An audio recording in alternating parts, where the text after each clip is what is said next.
The arrival, the night sky over Earth looked normal at first. Stars twinkled quietly, the moon glowed, and people in cities went about their lives. But then, something unusual appeared. It began as a faint ripple in the heavens, like light bending, then slowly grew brighter and brighter. Satellites picked it up first. NASA, European Space Agency, Chinese observatories, every station reported the same thing.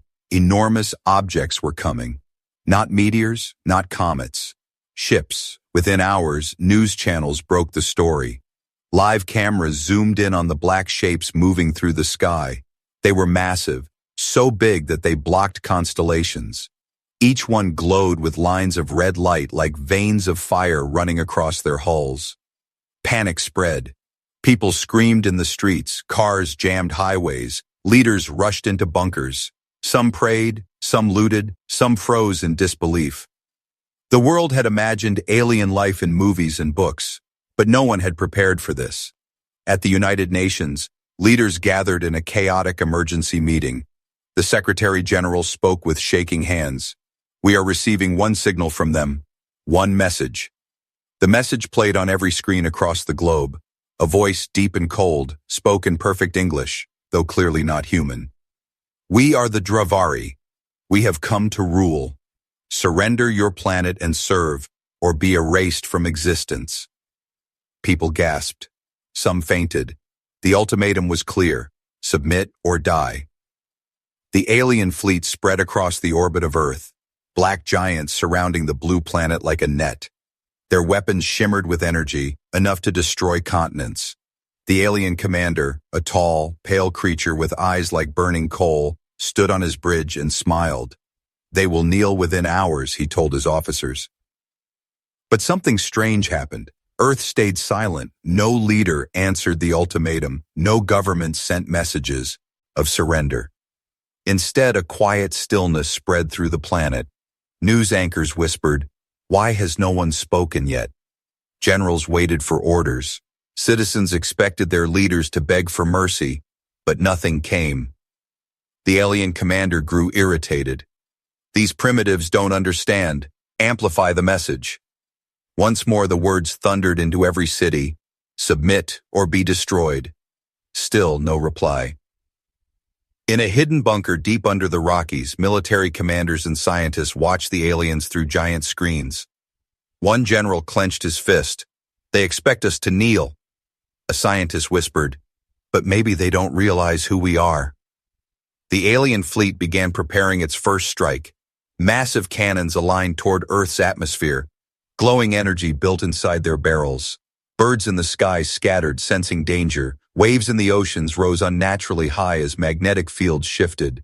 The commander of the Dravari raised his clawed hand. "Fire at their defenses. Break them."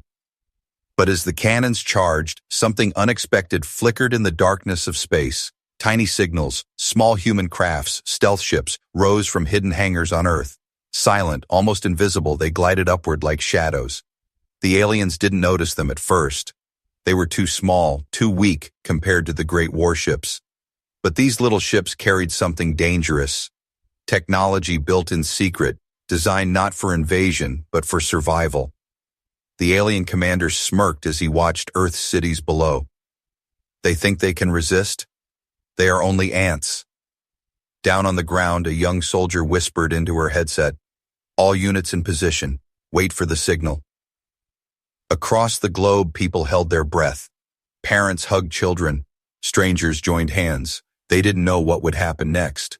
And then suddenly, the alien fleet's cannons flickered. The lights dimmed. Sparks shot across their hulls. The commander roared, "What is this? What have they done?" For the first time, the invincible Dravari felt confusion. On Earth, the soldier smiled grimly. "Operation Ghost has begun." A single human voice spoke across the secret channel. "Let them think we are weak. They will learn the truth." The part ended with the alien fleet still charging, but cracks already showing. And Earth, silent on the surface, was about to answer in a way no one expected. The first strike, the alien commander's claws tightened around the rail of his ship's bridge, his eyes glowing like burning coals locked onto Earth below. "Prepare the strike," he ordered. The Dravari warships shifted in silence, massive engines pushing them into formation. Glowing weapons lit the darkness of space, ready to release destruction. Energy pulsed like veins of fire running across their black hulls. To the humans watching from Earth, it looked like a ring of fire surrounding the planet. But inside Earth's hidden bunkers, the silence was different. There was no begging, no messages of surrender, just quiet breathing, steady hands, and eyes locked on screens. "Targets locked," an alien officer reported. The commander grinned. "Let them feel despair." A deep hum filled space. The Dravari's cannons charged, brighter and brighter, until whole oceans on Earth reflected the red glow. Birds fell silent. Animals hid. Children looked up at the strange light in the sky, unaware of what was about to come. And then, fire. The first blast shot downward, ripping through the atmosphere like a spear of lightning. Clouds shredded apart, air screamed, and the world shook. The beam hit a military base in the desert, leaving behind nothing but glass and smoke. People screamed. News cameras shook. Leaders pressed their hands over their faces. The alien commander laughed, the sound echoing across the bridge. One strike, and their courage is gone. Now they will kneel. But something unexpected happened. The dust cleared from the smoky, like desert, and standing inside the ruined base were human soldiers, alive, untouched. "Impossible!" an alien officer shouted. The commander leaned forward, his smile vanished. "Report," a human general said calmly through a headset. A soldier replied, "Shield prototype worked, we held." Hidden under the base had been an experimental defense grid, human technology kept secret for decades. It had absorbed most of the alien blast. The soldiers inside stepped out of the smoke, faces covered in ash but eyes sharp with fire. "Send the signal," the general ordered. Above Earth, the tiny human stealth ships, barely noticed before, moved into action. Invisible to most alien sensors, they weaved through the massive fleet like shadows. One by one, they released electromagnetic pulses. Alien cannons flickered. Red lights dimmed. Whole warships shuddered, their systems crashing. Alarms filled the alien bridge. "Our weapons are shutting down." The commander slammed his fist into the console.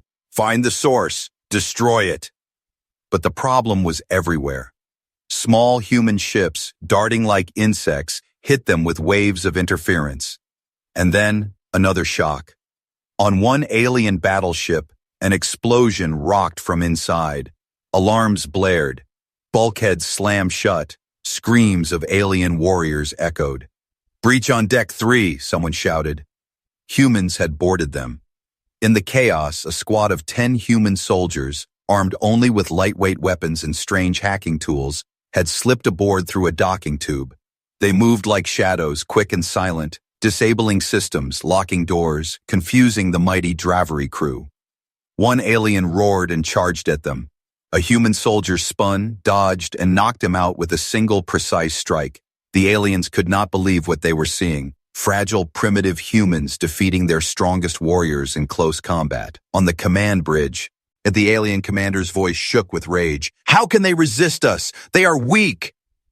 But deep inside, fear flickered in him for the first time. Humans weren't weak, they were unpredictable. They used tricks, patience, and courage. They didn't fight the way the galaxy's empires fought, and that made them dangerous. "Commander," an officer whispered, trembling, "if they can do this in the first battle, what happens when they fight at full strength?"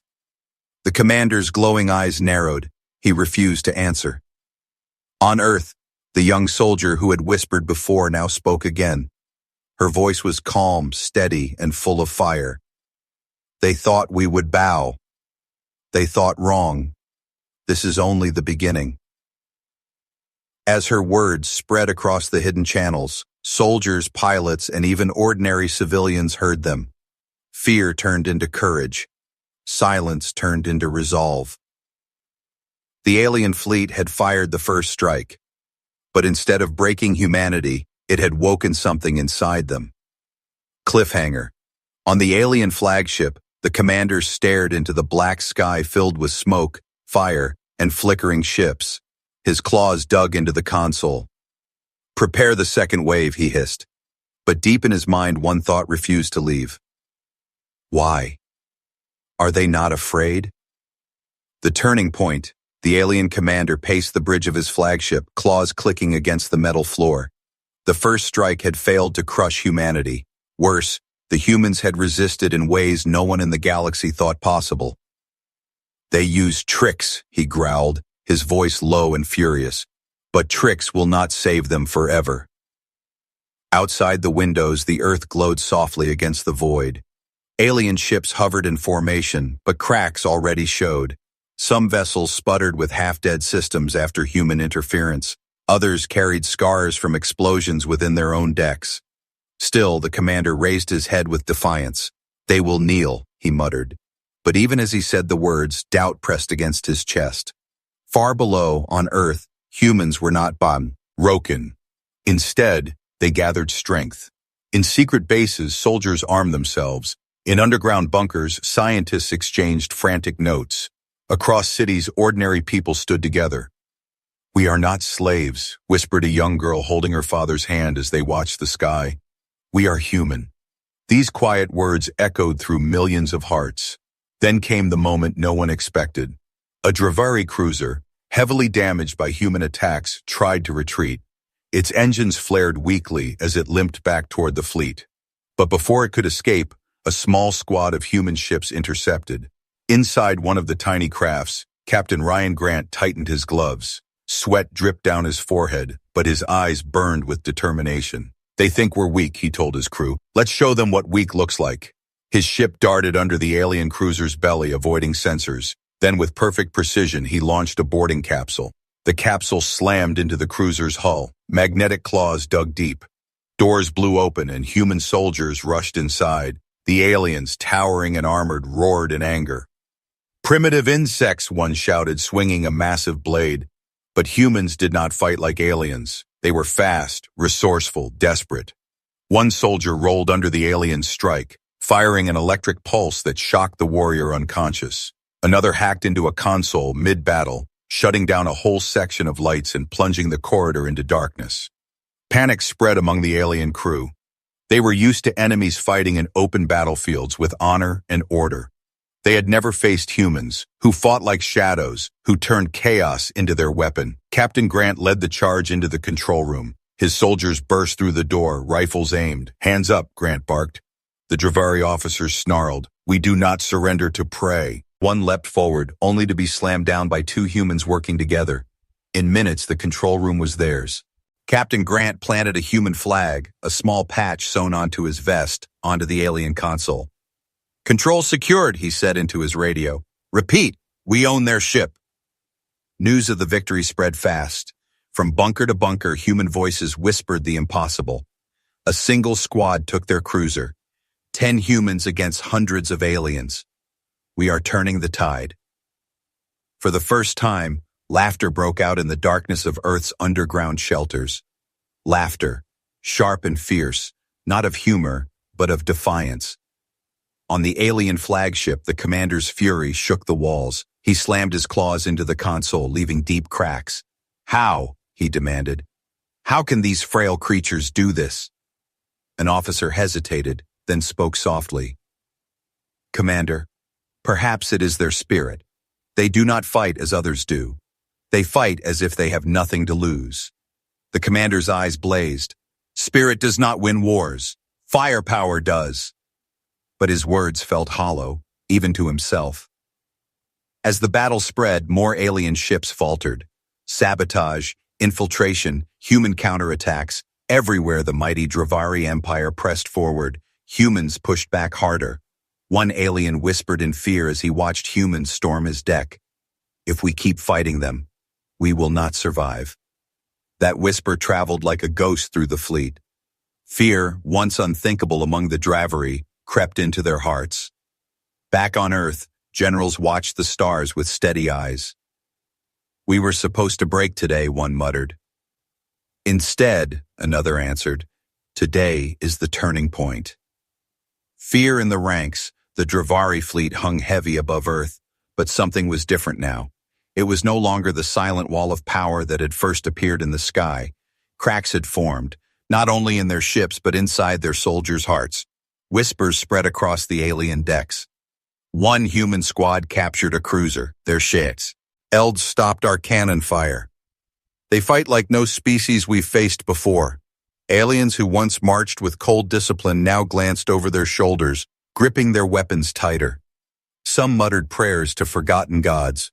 Others stared at the planet below, wondering if they were looking at a world cursed by the stars. In the flagship's barracks, a young alien soldier named Kelth sat with trembling hands. He had trained all his life, told that the Dravari were the strongest in the galaxy.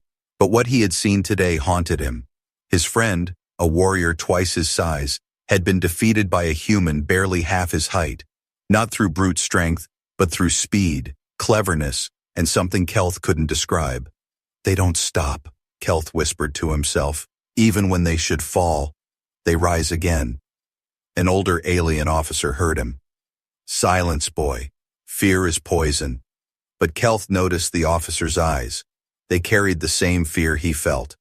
The alien commander, furious at the growing doubt, stood before his soldiers. His voice roared through the halls. You are Dravari. You are born to rule. These humans are nothing but animals in clothes. They bleed, they die, they are fragile. Do not be fooled by their tricks. His soldiers bowed their heads, but inside the words did not stick. The stories were spreading too fast. Rumors of a human child hacking into a mothership's systems. Stories of single human fighters taking down squads of Dravari warriors. Whispers that humans were not prey but predators in disguise. Meanwhile, inside one damaged Dravari warship, a secret signal was sent out. It was weak, hidden in static, but it reached Earth's channels. A trembling alien officer appeared on the human screen. His voice cracked as he spoke. Teach us. We will serve. The humans who saw the message stared in shock. They're surrendering? One soldier whispered. No, the general said quietly. They're asking to serve. That's different. The humans exchanged glances. The war had just shifted into something bigger. On Earth, people began to notice the change. Alien patrols became slower, their attacks less fierce.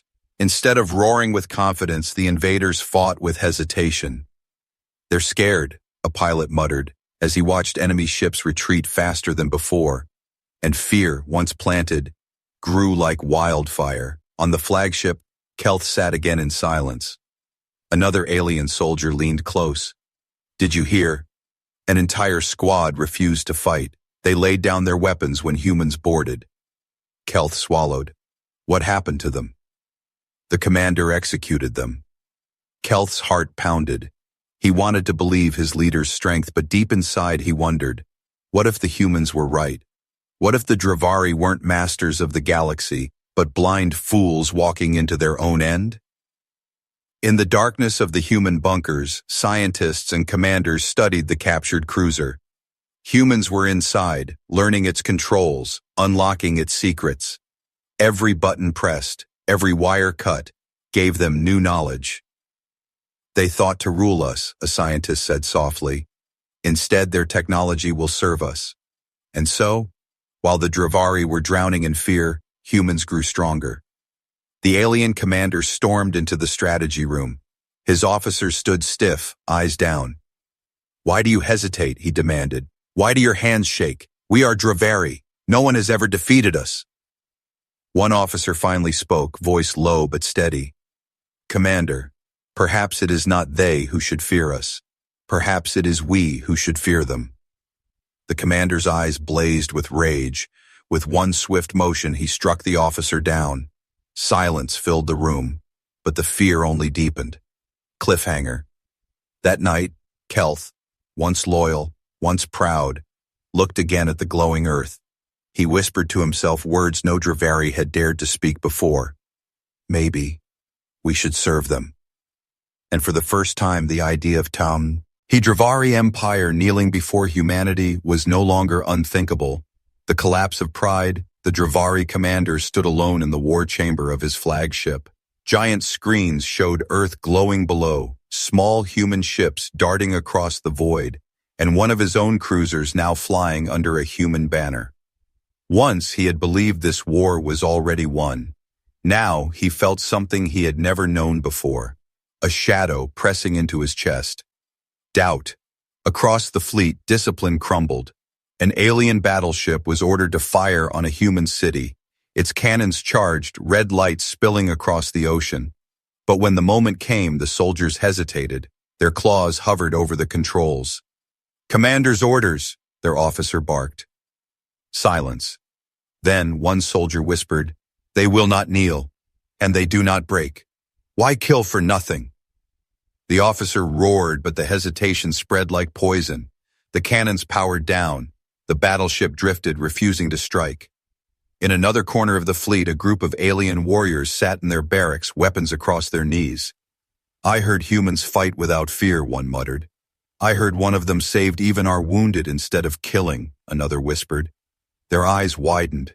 The stories were becoming legends, and legends broke loyalty faster than bullets. On Earth, human resistance grew bolder. No longer hiding in bunkers, soldiers and civilians stood in the open, waving flags, sending signals into the sky. Their voices rose in unison. "We will not serve." The words were simple, but to the watching aliens, they were louder than any weapon. Inside the human-controlled Dravari cruiser, scientists and engineers worked day and night. Screens glowed as they cracked alien codes. Every hour, more systems turned to human control. "They wanted to rule us," a scientist whispered, tapping on alien consoles. "But soon, their empire will serve our future." And with every discovery, humanity's strength grew. The Dravari commander called his high council through a hologram. The leaders of other ships appeared, their faces grim. "We must crush them now," the commander thundered. "If we delay, we lose everything." But the council was not united. One leader shook his head slowly.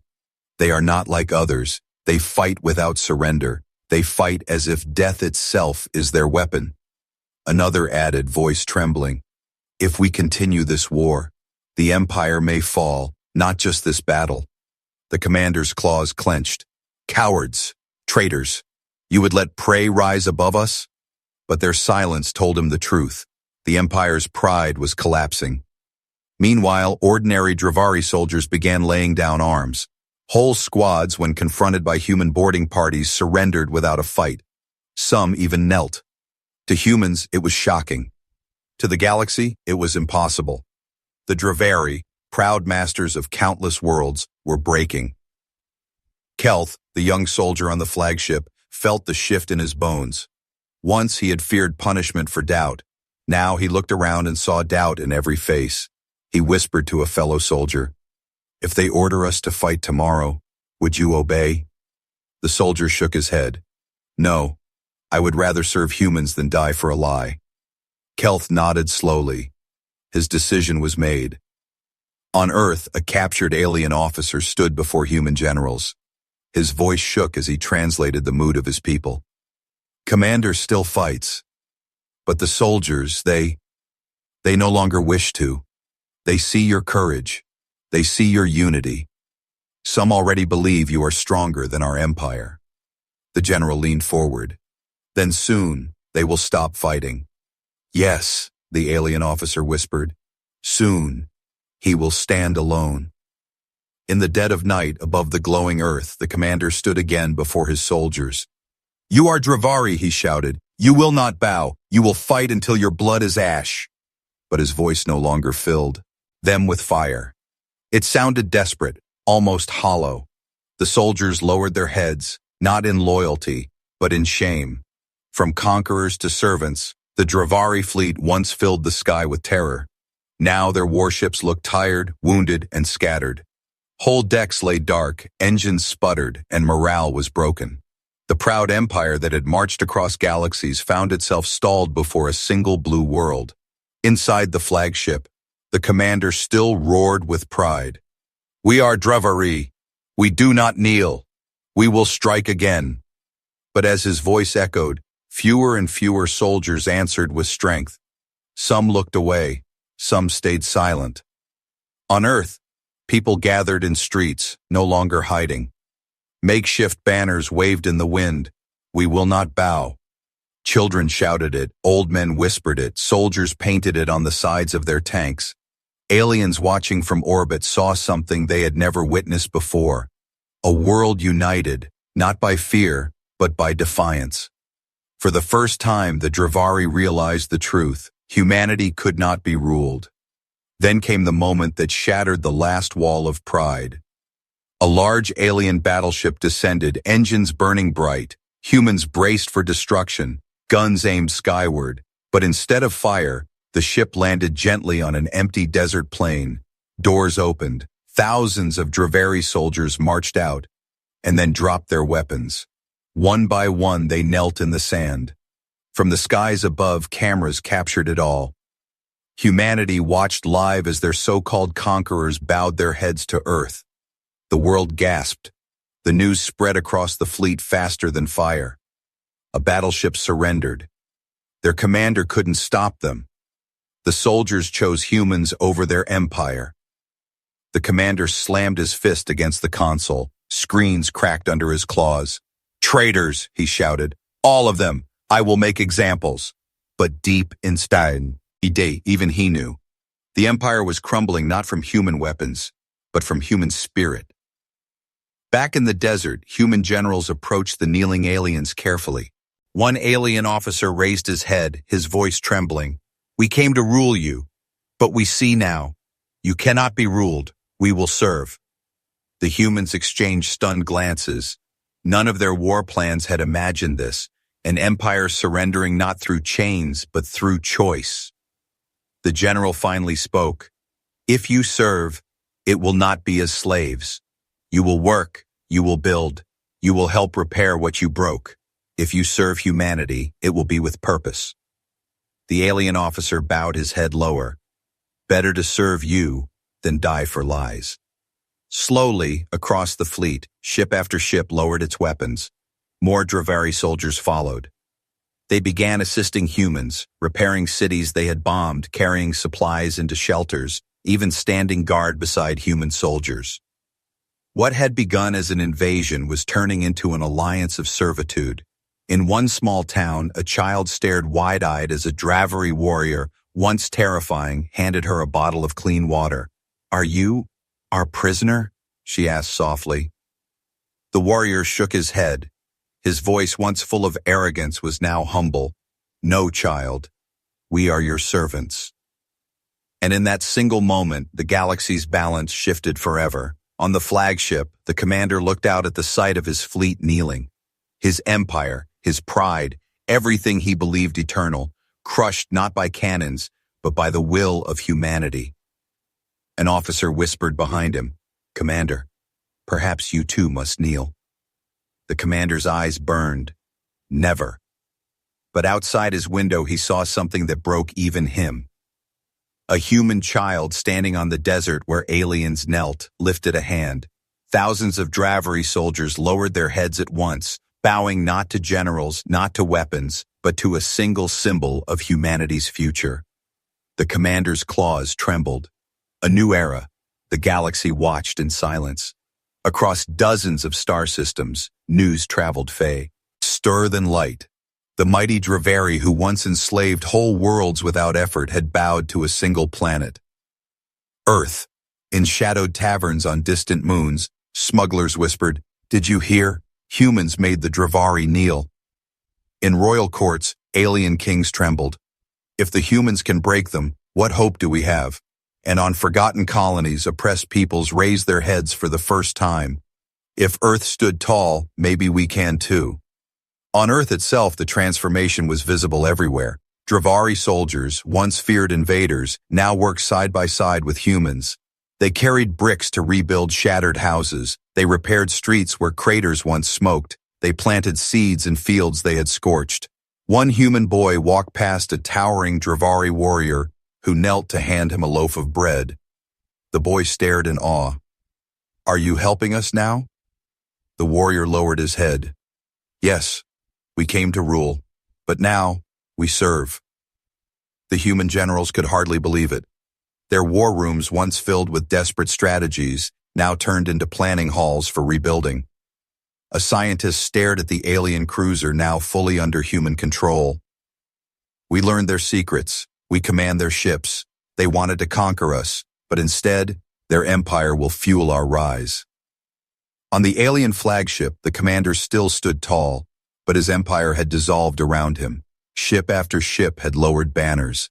Officer after officer had turned their loyalty to humanity. Kelth, the young soldier, stood before him, no longer trembling, no longer afraid. "Commander," Kelth said quietly, "the fleet no longer follows you. They follow Earth." The commander's claws shook, his burning eyes dimmed. He wanted to roar, to kill, to deny the truth. But outside the window he saw his people kneeling, not to him, not to their empire, but to humanity. For the first time in his long life, his knees buckled. Slowly, painfully, he lowered himself onto the cold metal floor. The warlord of the Dravari bowed. The message spread across the stars. Even their commander has knelt. It was the end of an age. But humans did not celebrate with cruelty. No grand thrones were built, no chains were fastened. Instead, they showed something the galaxy had never seen from a victor. Mercy. The President of the United Nations stood before cameras, addressing both humans and aliens alike. "We did not fight to enslave," she said. "We fought to be free. And now, those who once wished to rule us will stand with us. Not as masters. Not as slaves. But as servants to something greater, the future of all." Aliens across the galaxy trembled at her words. Some with fear. Some with hope. In the deserts where Dravari soldiers had first knelt, a young human child stood among them. She raised her small hand to the sky. Thousands of alien warriors, towering and fierce, lowered their heads in perfect silence. The galaxy, the image was unforgettable, the strongest army in known history bowing before a child. As months passed, Earth changed. Alien technology mixed with human creativity. Cities rose brighter than before. Fleets expanded, no longer hiding, but flying boldly across the stars under human command. And wherever humans went, the Dravari followed, not as conquerors, but as guardians, builders, workers, allies. What began as an invasion ended as a revolution. Kelth, once a frightened soldier, now stood proudly in human cities, helping rebuild. When a human child asked him, "Why do you serve us now?" he answered without shame, "Because you taught us something greater than power.